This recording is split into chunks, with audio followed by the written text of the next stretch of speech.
This is the outline of my presentation. There are 6 sections, and I will go through all of them.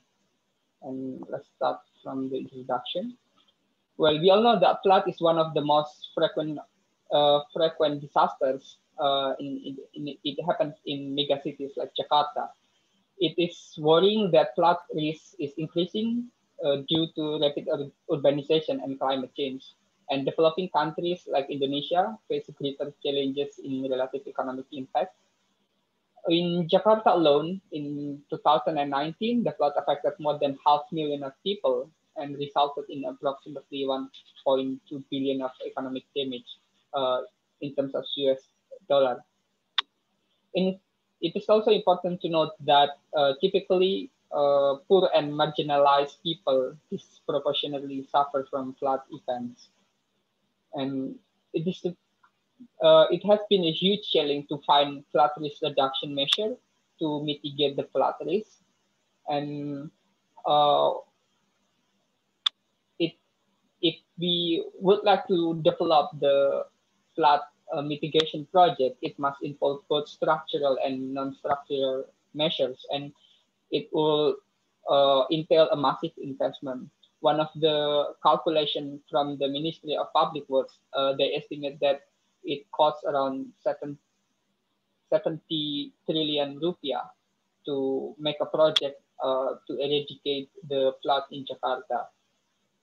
And therefore, the government needs to justify such expenditures with strong evidence on the benefit that their citizens would receive from these actions. However, very few studies have attempted to estimate such values in the context of Jakarta.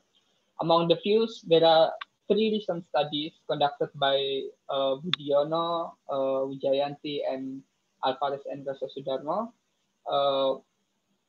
As shown by the table, the 3 studies use different scopes and approaches, mostly only calculating on the direct benefit of flood mitigation. This is why there are highly different estimates. Therefore, more solid evidence are needed to ensure the value of flood mitigation programs. So what our study are offering are the following. We try to use a status reference-based method, and this paper aims to estimate the overall benefits of flood mitigation programs in Jakarta. Unlike previous studies by Jayanti et al.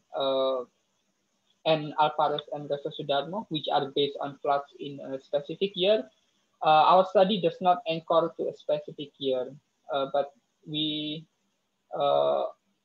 because using a certain flood as an anchor might result in overestimation or underestimation. So by implementing static reference method, the value generated by our study in this paper cover all welfare effects from the flood mitigation program that may not be covered in the previous studies. And we use dichotomous contingent valuation method with logistic regression, and we run data from survey household in 2018. We estimate the Jakarta citizens' willingness to pay for a hypothetical flood control project that would eliminate any flood risk. Yeah, firstly, I would like to show the flood landscape in Jakarta. As we know that Jakarta is the most populated and densest province in Indonesia, and it's sinking every year in a rapid level. Regarding the flood, in the last few decades, Jakarta has undergone many flooding events, and and there is a 5 to 6 year cycle among these floods. For example, in 2002, 2005, 2013 and 14, and then 2019. But it was not captured in this data. The estimated needed for the projects to solve the flood problem is approximately 4.7 billion or 70 trillion rupiah. Meanwhile, the province flood control budget is only 64 million rupiah, 64 million US dollar, and it's actually around 1.4% of the total investment. So in this study, we aim to understand Jakarta citizens' value towards a better flood control program in Jakarta, and to find whether or not the benefit exceeds the cost, so that the program is justified to increase Jakarta citizen quality of life. So what we did was we ran a household survey. We first conducted in-depth interview, made a questionnaire, and then ran a survey to almost 1,200 households in Jakarta using BPS random sampling method. These are the distribution of our survey. It is well distributed, and we asked many questions to the household, but the most important thing that we asked like the following. So we told the household that Jakarta administration needs around 100 billion rupiah in the next 5 years to implement flood control program. And the program will effectively prevent flooding in Jakarta and no more hazard will occur. To implement this program, the government needs to collect contributions from all citizens. So if the program will be implemented, are you willing to pay a monthly contribution of some rupiah? And this amount is randomly drawn, and they will be asked whether they answer yes or no. If they say yes, then they will be asked a higher amount of money, and then we ask yes no question again. And if they say no, they will be asked a lower amount of bid value. Then we use the logistic regression to estimate every coefficient of these variables, including the bid itself, the expenditure, some household characteristic, some house characteristic, and also some flood-related indicators. And then using the estimation, we calculate the willingness to pay, the mean willingness to pay for the household using the formula from Loomis et al. 1997 and Lopez-Feldman 2012. So this data is obtained from the previous regression model. So this is the result of our study. In the shown table, we report the logistic regression result from factors influencing the decision to take flood control program. The first model is the standard regression with the only bid as the explanatory variable. And then in the second model, the natural log of expenditure is added to the second model. The third specification involves household characteristics, for example, number of households, whether or not they subscribe to BPJS, and also the education level. And the last specification use more explanatory variables, such as distance to river, flood experience, and whether or not they took mitigation measure before to mitigate the risk of flood. And the last specification performs higher predictive power compared to the other two. And we also tested using likelihood ratio test, and shows that there is significant improvement of the fitness on the last specification compared to the other three specifications.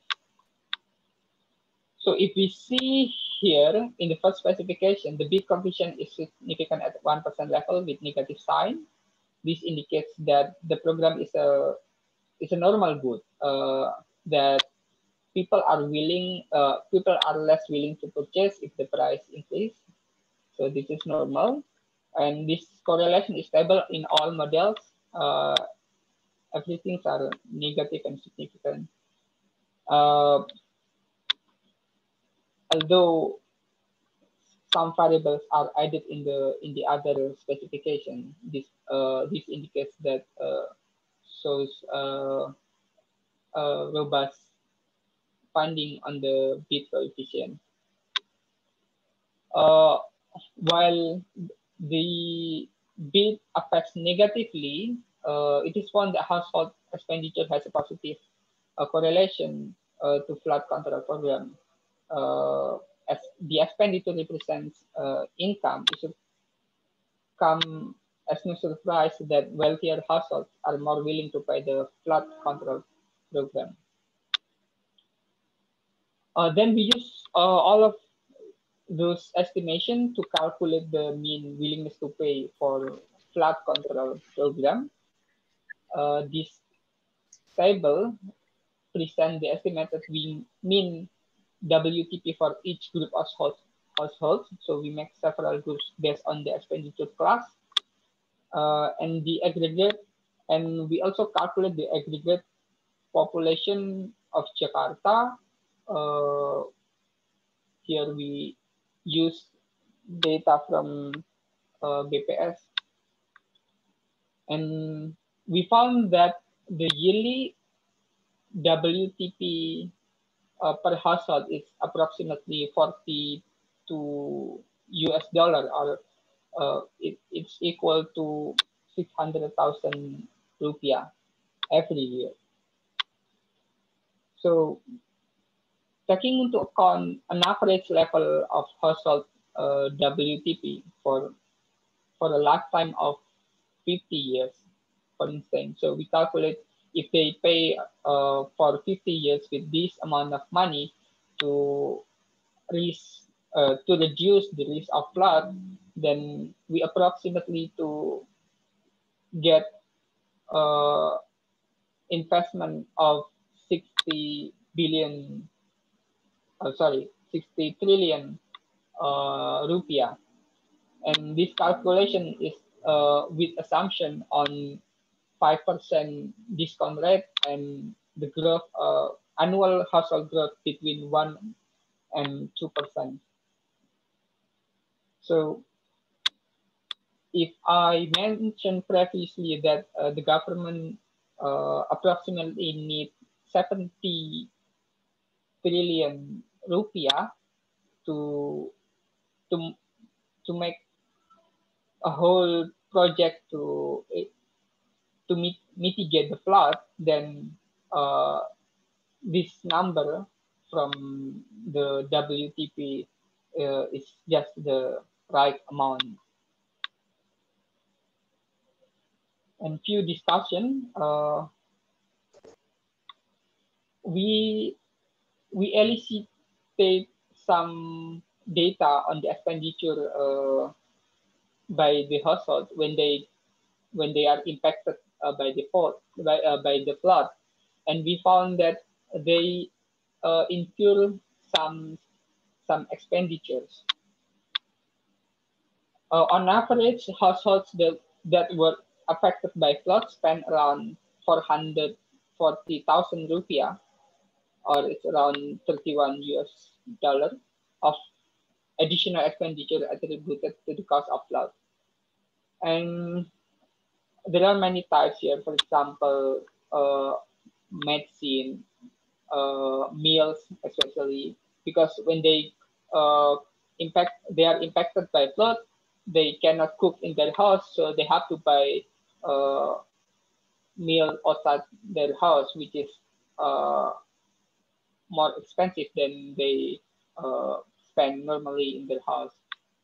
And there are other expense like vehicle repairment, equipment repairment, and with all of these expenditure, and we found that this number is not really different from our estimation on willingness to pay. So we could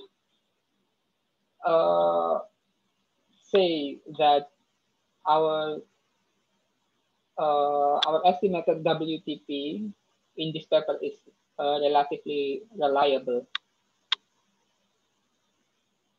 And we also elicit respondents' reason on why they do not want to participate in the program. So some of those who answer no to the program, we try to ask why. And contrary to our previous belief that without they don't believe the government to run this project, but that's not the case. The main reason is that they are afraid if the government has no budget for the program. The trust issue is only 2% from all of these issues. And sorry. And so, yeah, for the government, what can be taken from these is that the government should concentrate on the affordability of the program fee, not how they gain trust from the society. So to conclude my presentation, we found that households are willing to spend around 600,000 or 600,000 rupiah or 42 US dollar per year on average to support a flood control program, and the number is relatively reliable as we have compared to the additional expenditure that households spend when they got impacted by the flood. And as we estimate the willingness to pay, we estimate the total present value over 50 years for all households in Jakarta, with some assumption on the discount rate and annual household growth, and we got a value between 60 to 72 trillion rupiah, and this number seems to be just about the needed estimated for the investment to permanently eliminate floods in Jakarta, which is 70 trillion rupiah. And whether or not Jakarta will be able to manage floods will most likely depend on how effectively the city extracting resources from its population and how well it manages to build effective flood mitigation infrastructure from the investment that they have invested to. So yeah, that's my presentation. I hope you enjoyed, and if there are any questions, do not hesitate to let me know. Thank you. Thank you, Pyan. Great presentation. And I know of this project for many years, so it's good to finally see a presentation on it. I've heard about it a little bit. I invite everyone who would like to give comments or seek clarification or questions to use the raise hand feature or write your comments in the chat box. So I don't see anyone raising hand yet. So I have a few questions. What you mentioned earlier about stated preference and revealed preference method, and you said that this is a stated preference method. Can you explain further? And also, you know, when you ask willingness to pay, did you mention a certain vehicle for paying? For example, in the survey, whether they would be asked to pay as part of a tax, or whether it's a one-time payment, or is it included in their purchases, and so on. That's from me. So while we wait for others to comment, maybe you would like to respond to that comment first. Okay, thank you for the questions. I would like to address the second question first, if I may. When asking that question, we do not tell the specific mechanism on how we collect this amount of money. but we only mentioned that it will be taken monthly. So, for example, are you willing to pay 50,000 rupiah every month to the government so they can run a project to avoid or to prevent flood effectively? So yeah, that's it. I mean, but your I think your question is interesting because the how the money is collected is also important issue, and they may have some specific, whether a preference or avoidance for a specific measure. For example, if they are taxed, I mean, if the measure is tax, some people might feel that, oh, they don't want to pay tax. But if it's say as a, I don't know, gotong royong fund or something that are collected by RT RW, and they might it might have a different response from the citizen. So yeah, that's a good point from you, Bu. As for the first questions, yes, we use stated preference because we elucidate uh, the what do you call it? Actually, I'm not really familiar with the technical method, but what we did is we asked a statement from the household, and using the dichotomous method. Uh, so so if I'm not mistaken, it was a double bonded method. So they are asked the first bit, and they answer with yes or no, and the second question, the value in the second question depends on the answer of the first question. If they answer no, then we will lower the bid. But if they answer yes, we will increase the bid, and we will ask whether they want to accept the new bid that we offer. So yeah. Okay. And how many respondents did you have? Did I miss that, the information about the respondents, the number of respondents, Okay. who Yeah. they were? Thank you. In our original design, we have data of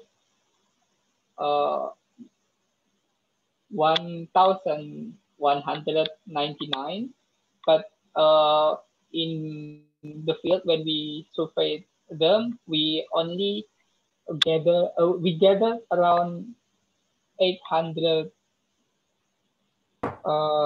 70 something, 74 if I'm not mistaken, because some of these houses are not in the house or they already moved to another house. So yeah, around 870 something. Okay.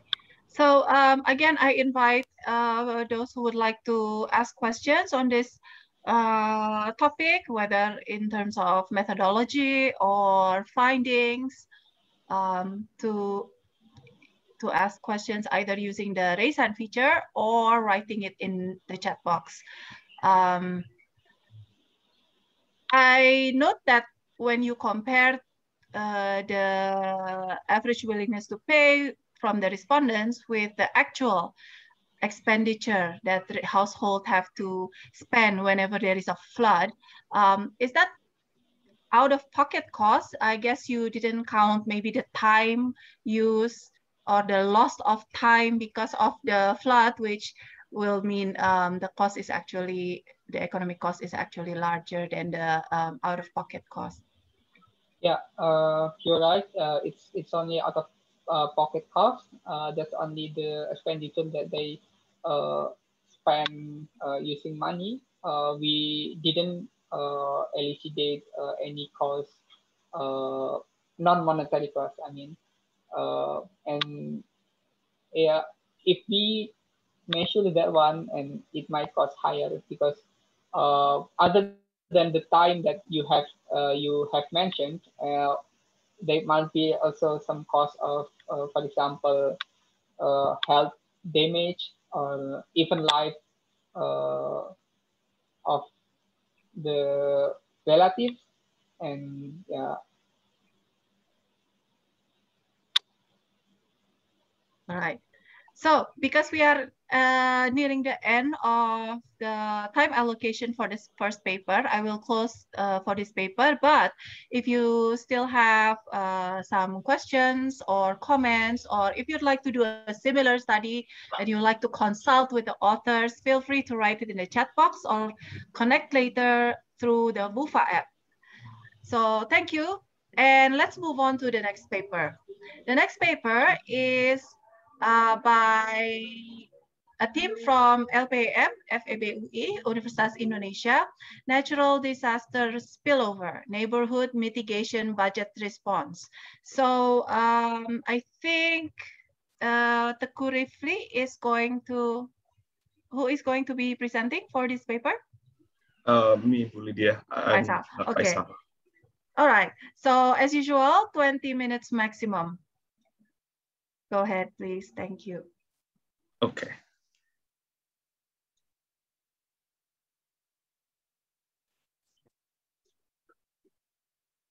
Okay, good afternoon, everyone. Thank you for the opportunity to present our research collaboration in LPM UI. I am Faisal that will represent my colleagues in LPM for our study entitled Natural Disaster Spillover, Neighborhood Mitigation Budget Response. So maybe just a little bit for the introduction is that, as we know, there has been many disasters happening in Indonesia, and I think early 2021, there has been disasters like the flood in Kalimantan, and also there's been earthquakes in Sulawesi, and also maybe 2 years ago, which may be a little bit connected with the previous study by Pyan and others, that there's been floods in Jakarta, and that was even early in the year. And from the data from BNPB, there has been an increase in number of disasters. I think from 2015, 2019, the number of natural disasters has been continuing to increase. And I think there's been a dip a little bit in 2020. But as we know, Indonesia is part of an archipelago that is located in the Pacific Ring of Fire, an intersection of two tectonic plates. And with also the addition of climate change, there's been a higher risk of natural disasters faced by Indonesia. And on average, from 2008 and 2020, which is from the BNPB data of the latest data that we got, there's been on average 954 deaths every year due to disasters, destructions of houses of 120,000 houses per year, and also 4,700 public facilities were damaged or destroyed every year, beginning from 2008 to 2020. So to mitigate these impacts, including the deaths and the destruction of the disasters, the government has created a regulation in 2007, which promotes disaster mitigation at local government. I think we know that local governments have the local knowledge, so they understand the conditions of their region, and they maybe have better knowledge on how to mitigate and what types of disasters will be faced by each region. So although natural disasters may occur locally, so let's say, for example, there's a flood in Jakarta, but the consequences of the disasters may affect neighboring regions. Like, for example, if there's a flood in Jakarta, then it will affect maybe Bogor, Depok, Tangerang, and other near regions. And even, let's say, maybe they have to be in Jakarta, but in other regions, let's say a flood happens in Kalimantan, then neighboring regions will also be affected, maybe because due to their connectivity through economics and maybe through transportation and other things. So thus there's actually a spillover effect of disasters that through damage. And so we want to see whether regions create budget based on the natural disaster risks of neighboring regions, because the impact of natural disasters affect from both the region itself and also from neighboring regions. So maybe just a little overview of the mitigation budgeting in Indonesia. So the law indicates that both central and regional governments must respond to the disaster mitigation. So it's a combination effort between the national and regional government. And also from Article 4 of the law, that we show that the source of financing for the mitigation budget includes from the state budget, the subnational government budget, and also we can use the public from individuals. Let's say, I think we know that there's like Kita Bisa and other many, let's say, crowdfunding and crowdsourcing public funds. But the sad part is that the trend in central governments is that the disaster numbers has been increasing, as I said, from 2015 to 2019, but the average budget allocated for the national disaster mitigation agency has reduced annually by 22%.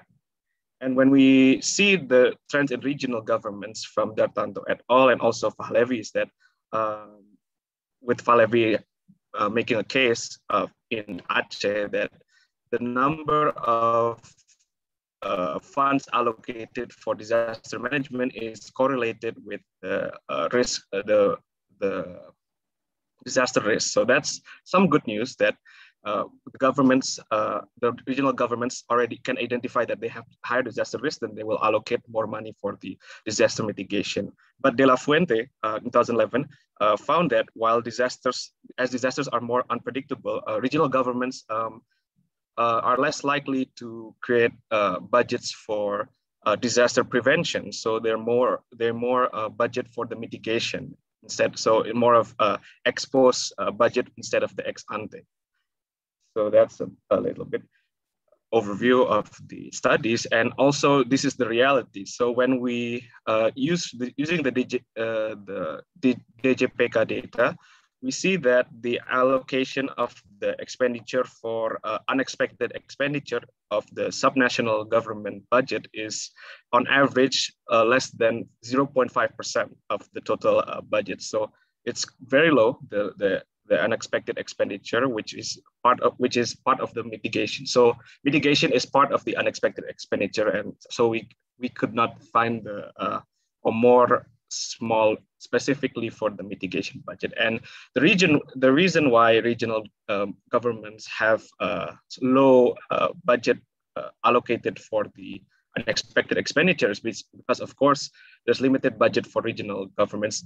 Each government has different financial capacities which influence the unexpected expenditure, and there are some regional governments that don't have unexpected expenditure from the data.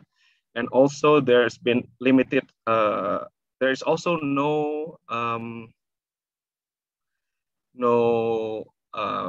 let's say, you don't really have to have a regional disaster mitigation agency, the BPBD.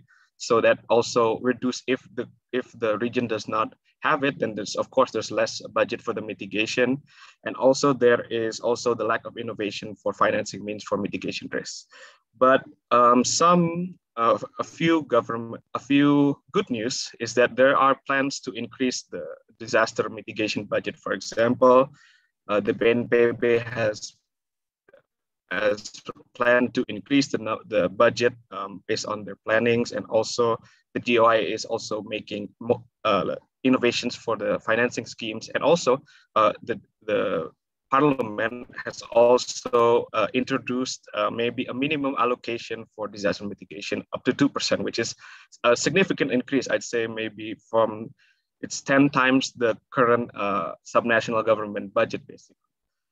So that's some issues on the mitigation budget. And of course, there are disaster spatial spillovers. So there are a few cases such as Lima and Barbosa and Noi, so that so the flash flood happens in San Catarina, and also neighboring areas were damaged 2/3 of the municipal revenue. So we can see from these studies that there are spillover effects due to a disaster in one region to other regions. So that's why we believe that So first of all, our research question begins is, do subnational governments allocate unexpected expenditure budget based on the disaster risk of their respective regions? So I think this is basically reconfirming what maybe Djalante and also Falevi has already studied, but also we would like to see whether subnational governments allocate unexpected expenditure budget on the disaster risk of neighboring regions. So let's say disaster risk in region B, does it affect the unexpected expenditure budget in region A, for example? So this is our estimation strategy. So this is the spatial panel data regression model, because we use data from at district level, and since that's why we use panel regression, and we use the data from 2015 to 2019. And this is our regression. So there's a spatial weight matrix inside the regression, which we use for, now we use the nearest neighbor weighting model. So we don't use distance, but we use nearest neighbor, which means we see that there are spatial dependence based on the location exactly. So if, let's say, Jakarta Pusat is, central Jakarta is located next to Jakarta Selatan, their borders touch each other, then we believe that there is spatial dependence between those regions. And the dependent variable is the unexpected expenditure budget allocation, while the independent variables include disaster risk, socioeconomic, vulnerable population, population density, and others. And the data is a compilation of data from the BPS, DJPK, and BNPB. And the disaster risk, which we use is, we use the ERB, which has been used by Falevi and Djalante. And we also use the number of disasters, which we got from the BNPB data. So we use two disaster risk proxies, basically. So this is just a map of the descriptive statistics between unexpected budget and disaster risk. So interestingly, if we just use a quick glance, the ERB, which is on the top, which is the disaster risk, we can see that, of course, most regions that has the high disaster risk is in Java located, and also regions that are located near the ocean. So bordering near the ocean are regions with a high disaster risk. But interestingly, when we see the unexpected expenditure budget, which is when we see the highest is the blue one, we see that the unexpected expenditure budget is higher in regions that have actually mid to low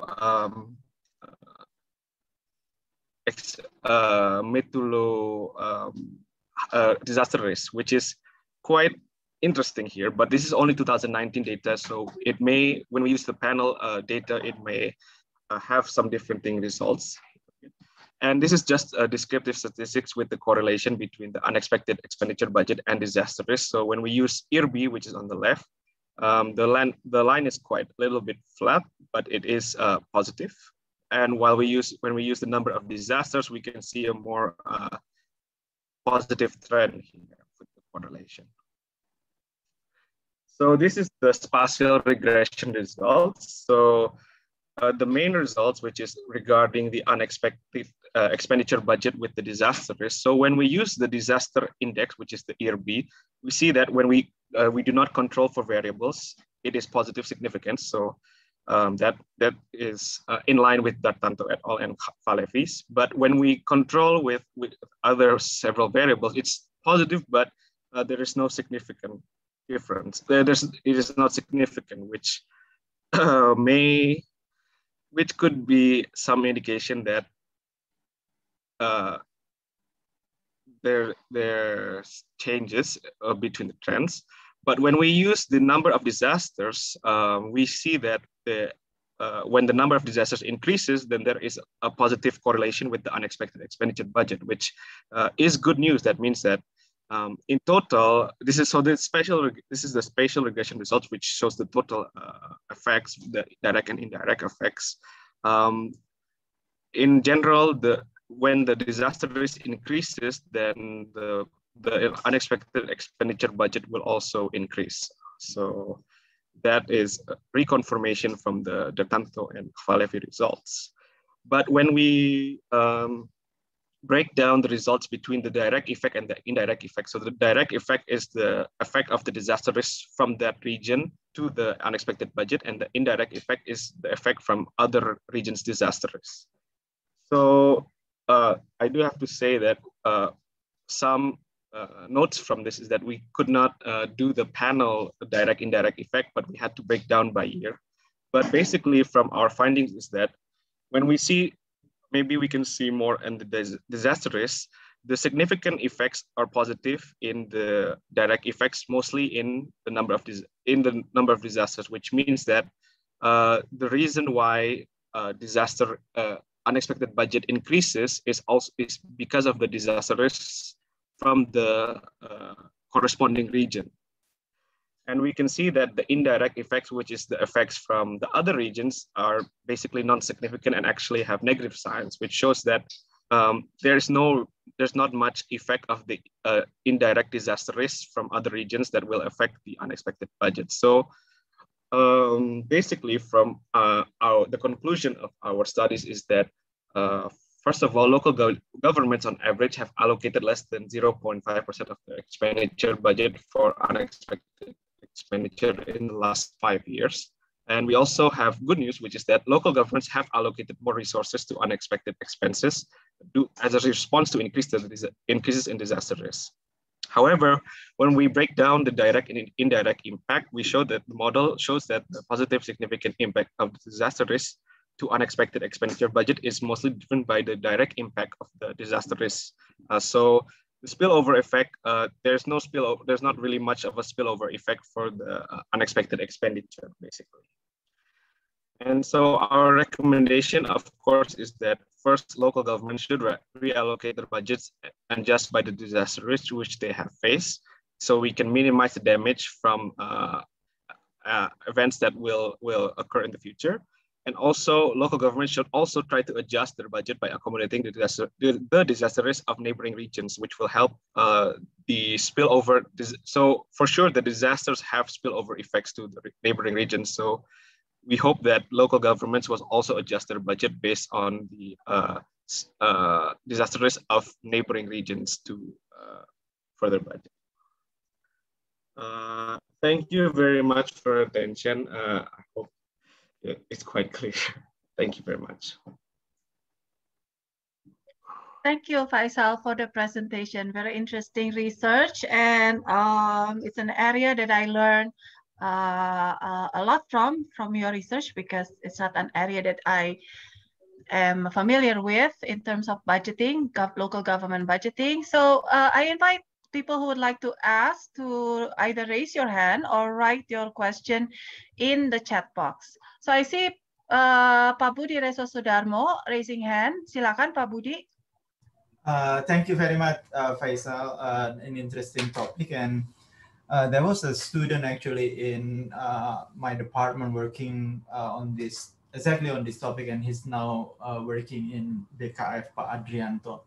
So there are two questions. One is on the unexpected expenditure budget. I just wonder why you would like to call it like that, and more importantly, I guess that at the moment, the difficulty is to, for example, just looking at natural disaster budget is, as far as I know, is a bit difficult. So if you could convince that those on the left-hand side is the precise budget that related to natural disaster, I think it could be useful, because, for example, some of the regular budget for infrastructure, for example, drainage, it could be also related to natural resource, or related to disaster. And many times we do not include the usual infrastructure budget as part of disaster-related budget. So the discussion on the left-hand side, I think it needs to be should be much stronger. And I do believe LPM has access to get more information on that, because that is valuable.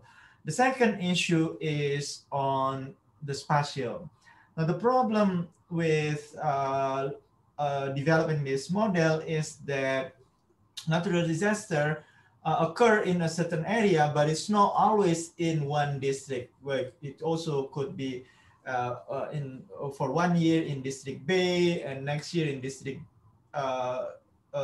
C and so on. So when you look at the disaster, the spatial effect, you cannot be sure that whether say is actually affected by the disaster of B, because 3 years ago there was a disaster in C. So it could be just more on their memory of the disaster rather than the spatial effect. So those things.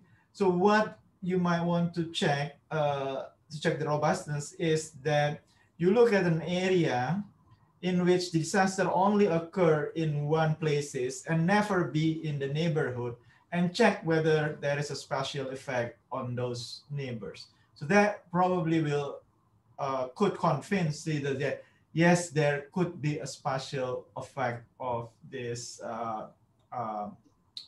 disaster. Thank you. Sorry for too long. Okay, go ahead, Faisal, while we wait for other comments or questions. Okay, thank you very much, Prof. Budy, for the comments and also the basically the suggestions for us. And yes, I do have to say regarding the disaster mitigation budget for the Y variable.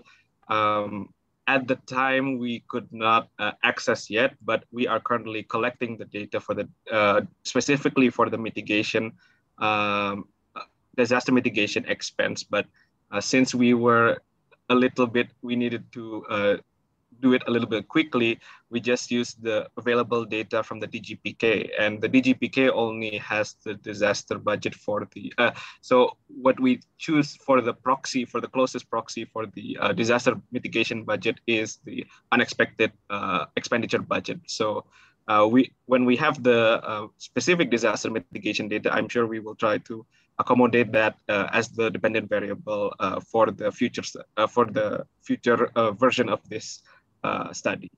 And regarding the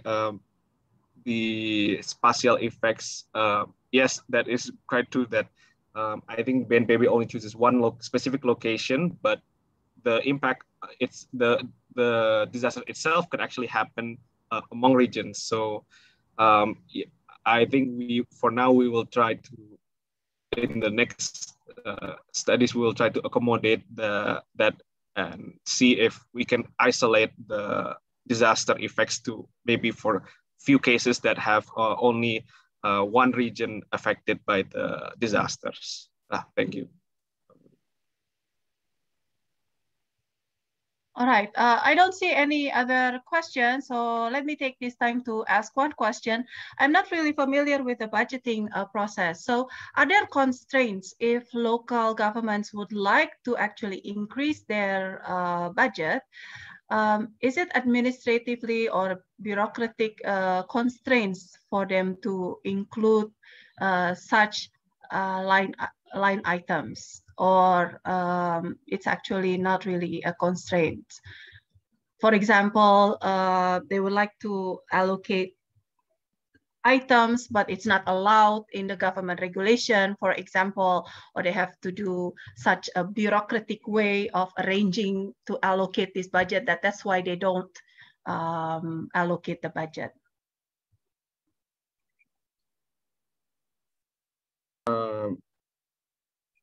So maybe, Lydia, I am also not that 100% familiar with the budgeting process for the disaster mitigation itself, but from what I know that as the disaster budget, as Prof. Budy already said, that there are many types of how we mitigate. So there's also, let's say, the mitigation disaster budget, and also there's also like creating infrastructure, such as the studies from before that, there are many types of that, and mostly I think it's easier to do the infrastructures compared to the mitigation effort itself, because Of course, that's also simply unpredictable, and that is sometimes why maybe there are some difficulties to have high budgets for these unexpected events compared to something that is clear like infrastructure and etc. So that's right. Yeah. what I think.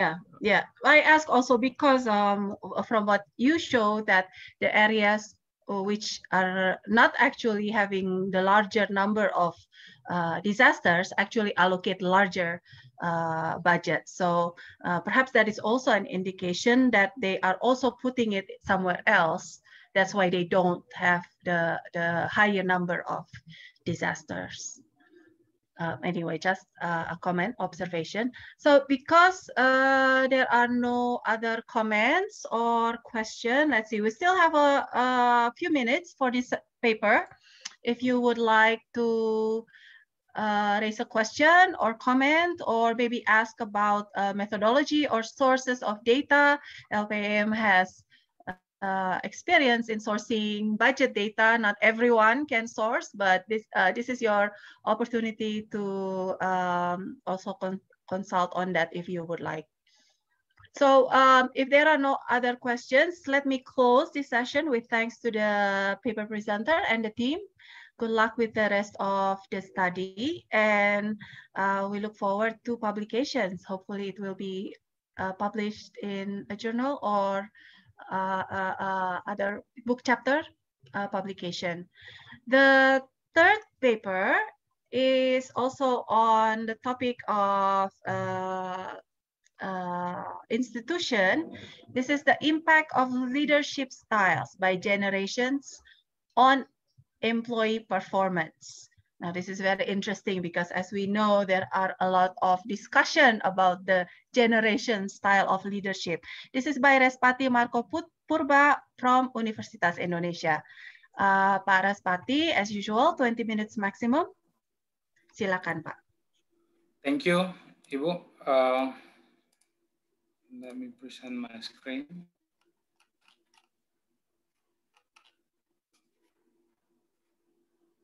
You able to see my screen, Bu? Yes. Okay, good afternoon, everyone. Thank you for this opportunity given to me to present my result of the research that we recently do. I, Raspati Marco Purba, and together with Dr. Riyanti Hartijasti, we do this research with the title The Impact of Leadership Style by Generation and on Employee Performance. We are from Faculty of Economy and Business, Universitas Indonesia. Introduction about this research. Previous studies state that Generation Y prefers collaborative working style and requiring guidance combined with the flexibility. And the Generation X have egalitarian style, and while baby boomers leaders have collegial and consensual style in communicating and sharing responsibility. There are inconsistency among research results regarding how to grouping and name the generation. One of the critiques is about stereotyping, and another common critique is lack of empirical research to validate the significance of the difference of each generation. Optimal employee performance can be resolved if the leaders in the organization are able to manage their employee effectively. Effective leaders are those who understand their leadership style and able to bring their uniqueness to be their advantage in managing their team. Campbell, McHenry, and Weiss in 1990 explained that job performance is about a behavior or action that relevant to the organization goals. This study aimed to examine difference of leadership style in Generation Y, Generation X, and Generation Baby Boomer leader, which influence employee performance. The result of this study will contribute to enrich the information about the leadership style of every generation and their impact to employee performance in organization. Literature review about leadership. Leadership style refer to the abilities of an individual to influence, motivate, and enable others to contribute to the effectiveness and success of the organization, of which they are part of it. Okay, let's talk more about generation. We start with generation Y, which born between years of 1980 until 1996, which they are currently in 2021, their age is from 25 until 41 years old. The characteristic of this generation is collaborative, freedom, customization, personalization, need for speed, integrity, entertainment and fun, scrutiny, and innovation of characterized Generation Y. This has been mentioned by Typecast in 28. Generation X, which born between 1965 until 1979, which their age now in 2021 is from 42 until 56 years old. The characteristic of this generation, very result-oriented and focused on the outcome above the process of work. Baby boomers, which born between 1946 until 1964, which their age now start from 57 until 75 years old. Based on the, because in Indonesia, technically we don't have pension age stated in our labor law. And from BPJS regulation, it is stated that in 2021, the pension age is actually 56, but most of the baby boomers, especially those in the leadership position, which they have a special connection, which they have special experience, they can be extended by the organization. So they still exist. Some of them still exist in the organization. And the characteristic of this generation is values such as optimism, team orientation, and personal gratification. Job performance. Job performance is about a behavior or action that relevant to the organization goal. The job performance is a multidimensional concept that consists of many performance constructs. Operational variable. First is leadership style. In this research, we are using LDBQ by Storgill 1963. And this LDBQ stands for Leadership Behavior Description Questionnaire. It's having 12 dimension and total 100 question items for this variable. This variable have 12 dimension from representation, demand reconciliation, tolerance of uncertainty, persuasiveness, initiation of structure, tolerance of freedom, role assumption, consideration, production emphasis, productive accuracy, integration, and the last one is superior orientation. Job performance. In this research, we are measuring job performance by IWPQ by Kopmans in 2014 with 3 dimension and 18 question. The 3 dimension of this variable is, first is task performance, second is contextual performance, and third, counterproductive work behavior. Research method, data analysis using confirmatory factor analysis and regression using XPSS.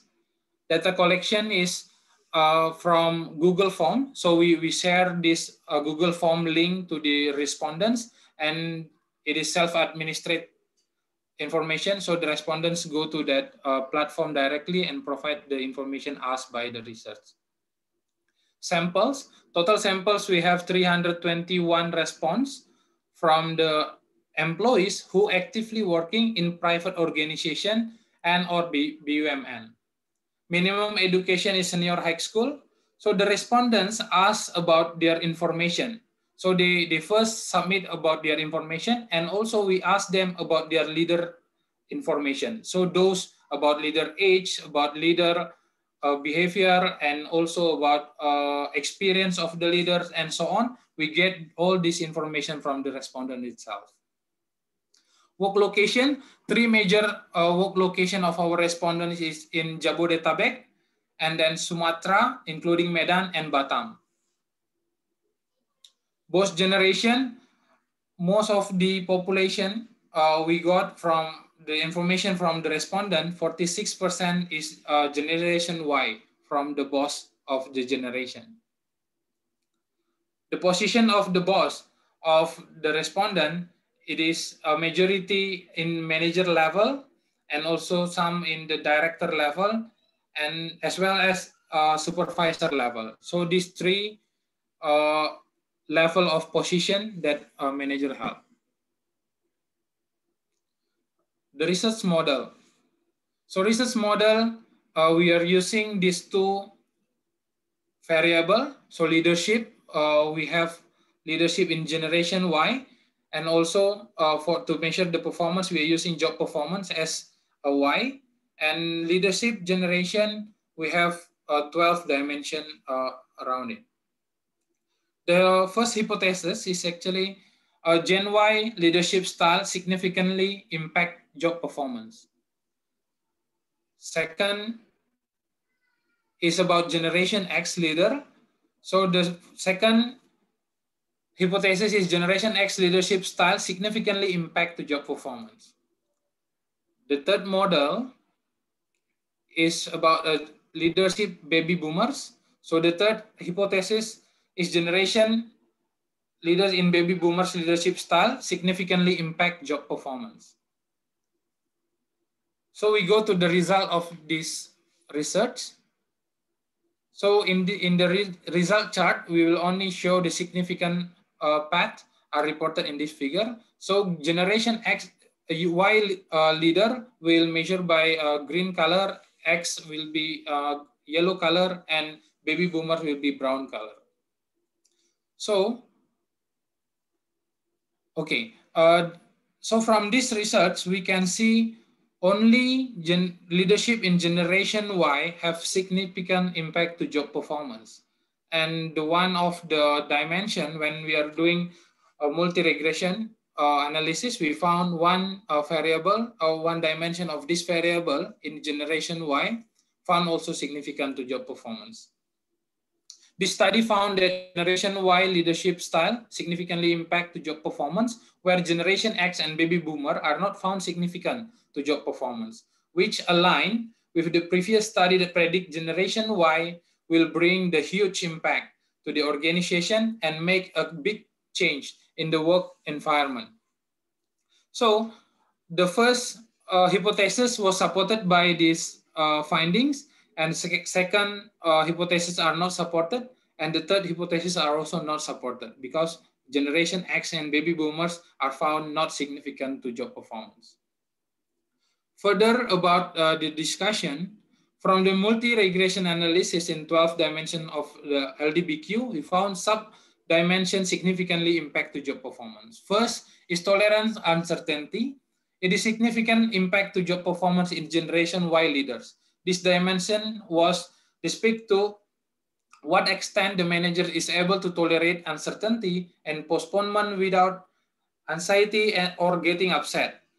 That shows leaders in Generation Y is more collaborative, having a way of releasing the stress with fun activity, as well as ability to adapt for customization and personalization.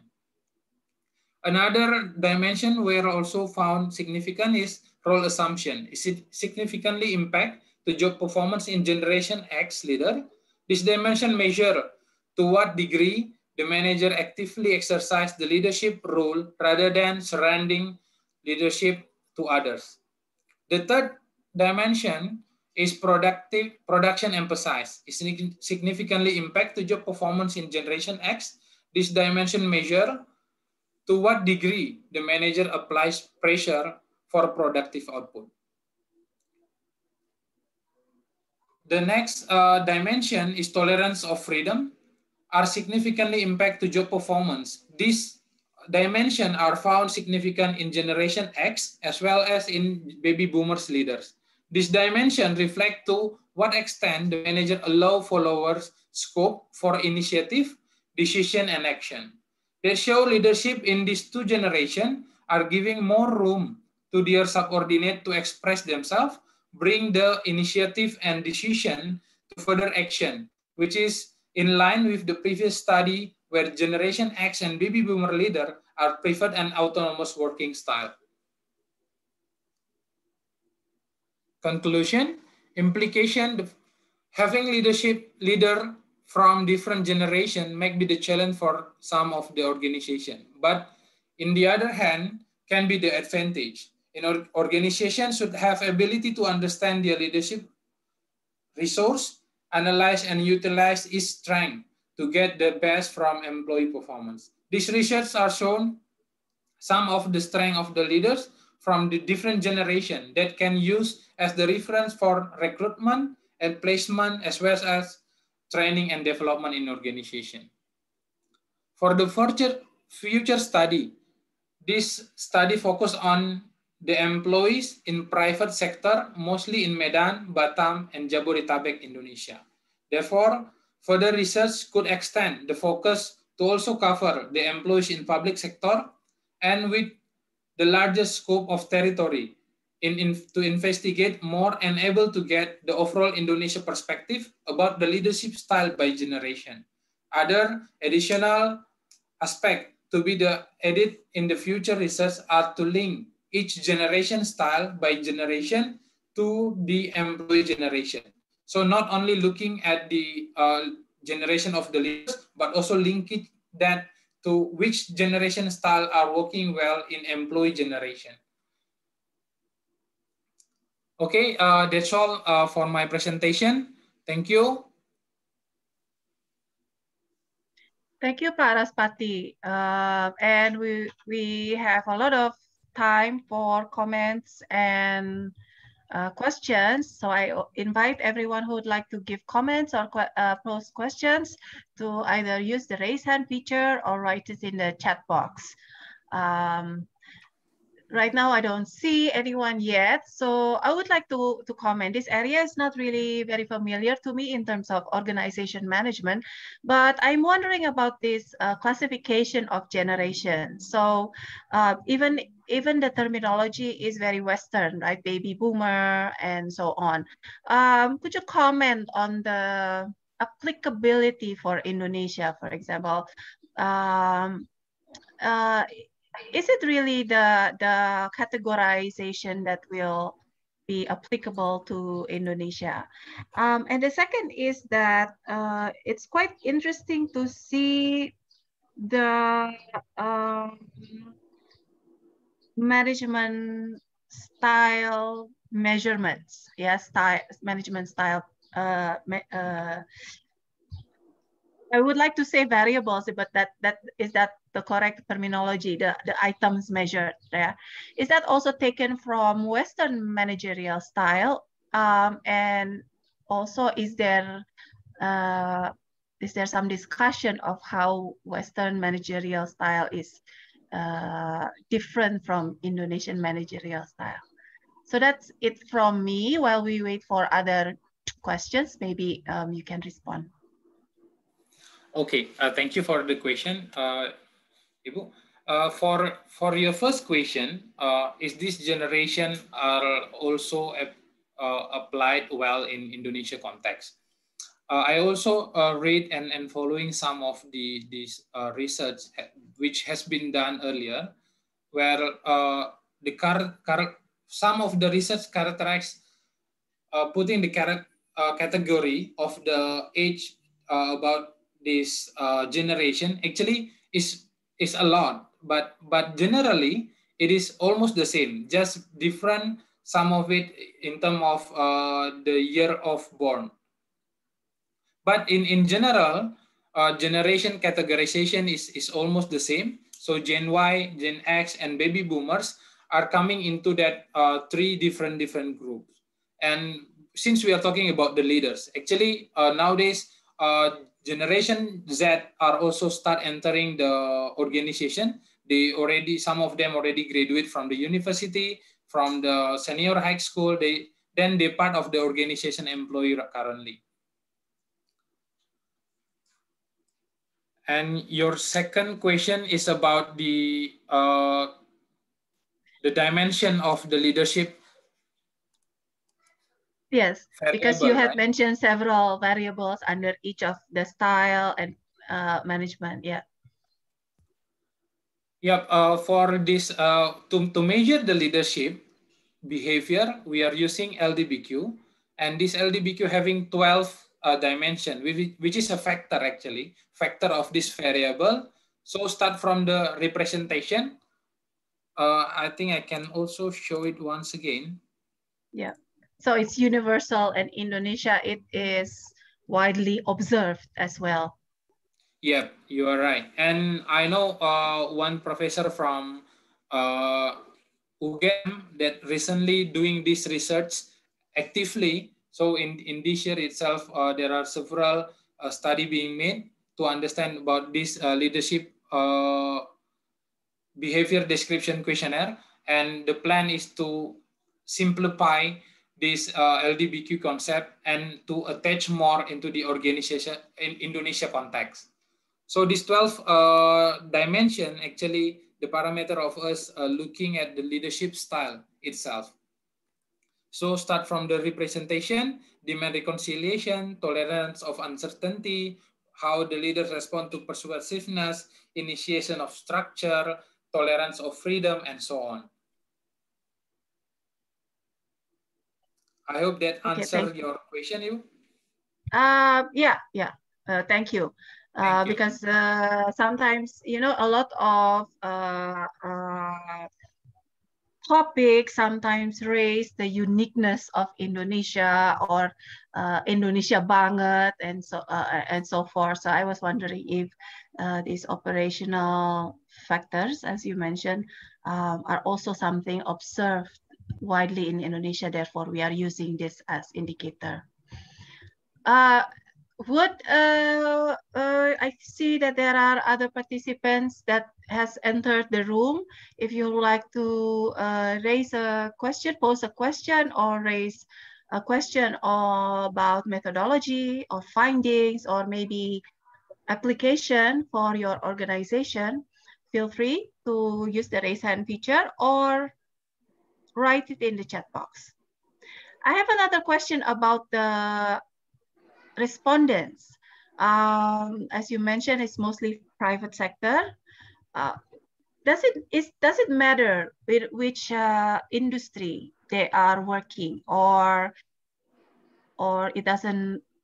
There's no evidence to think that the industry type or industry characteristic affects the leadership style or other features.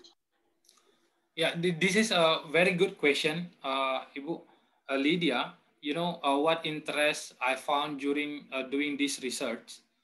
Actually, some of the respondents earlier coming from the public sector employee, is government employee, but they are not a lot. So we cannot confirm that they can represent of others.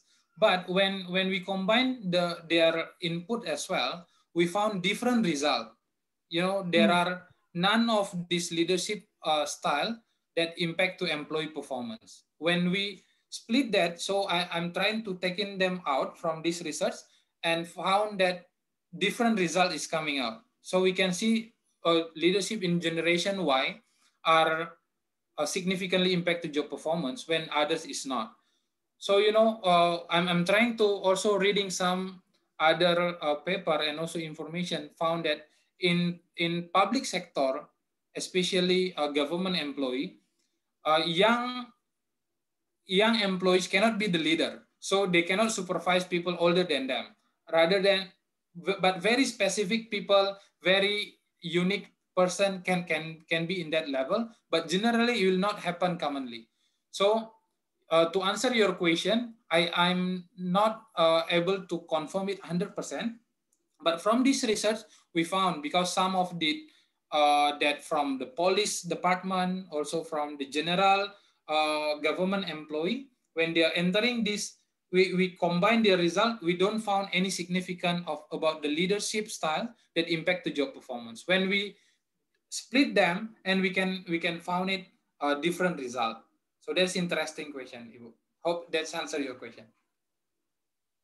Yeah, maybe you have to find additional measurement factors to include when you study the public sector. I don't see, and yeah, so I think this is interesting and important. Of course, we are always looking to improve our organizations, and definitely in Indonesia, both the public and private sector need organizational improvement always and all the time. So yeah, good luck with the rest of the research. We look forward to publications. Since there are no other questions, I would like to thank the presenter for the third paper and also all the paper presenters in this session. I think we can close the session early unless there are people who would still like to pose a question or comment. If not, let me close this session then with appreciation and thanks to all the presenters. Good luck everyone for your further research, these particular papers that you presented or future research, and I hope to read the papers in publication. Thank you again and see you in the next sessions or all around WUFA. Enjoy the rest of the day.